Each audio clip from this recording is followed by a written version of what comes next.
Hello friends, welcome to the Safety Hunts channel.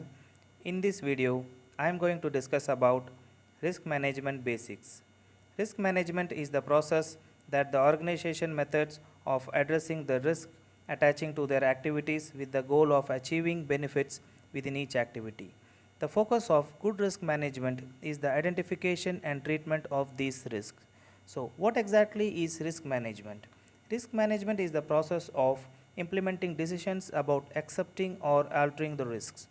It is a systematic process of analyzing the risk by identifying potential hazards and estimating the risk to people, assets, environment, and reputation.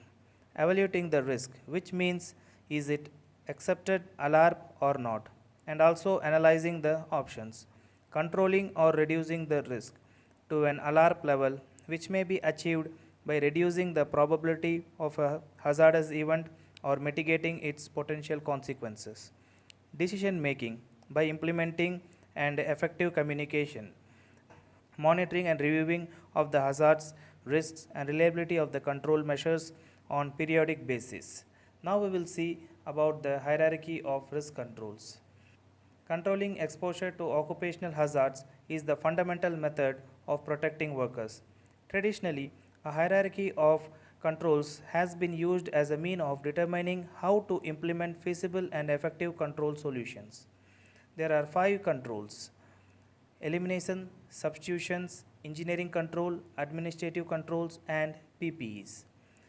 Elimination and substitution, which is the most effective at reducing hazards, also tend to be the most difficult to implement in an existing process. If the process is still at a design stage or development stage, elimination and substitution of hazards may be inexpensive and simple to implement. Elimination means completely remove the hazard. For example, if employees must work on high above the ground, the hazards can be eliminated by letting them work onto the ground level to eliminate the need to work at height. Means replace or substitution of the hazards is the second most effective hazard control, which involves replacing something that produces a hazard with something that does not produce a hazard or produces a lesser hazard. For example, using brush painting instead of spray painting, which can create airborne contaminants. Engineering controls. The third most effective means of controlling hazard is engineered control. These do not eliminate hazards, but rather it isolates people from hazards. For example, enclosure and isolation creates a physical barrier between personnel and hazards, such as using remotely controlled equipment. Fume hoods can remove airborne contaminants as a means of engineered control. These controls are designed to remove the hazards at the source before it comes in contact with the worker. Administrative control. Administrative controls are changes to the way people work. Examples of administrative controls include procedure change, employee training, installation of signs and warning. Administrative controls do not remove hazards but limit or prevent people exposed to the hazard, such as completing road construction at night when fewer people are driving. PPEs. PPEs is the least effective means of controlling hazards because of high potential for danger to render PPE ineffectiveness.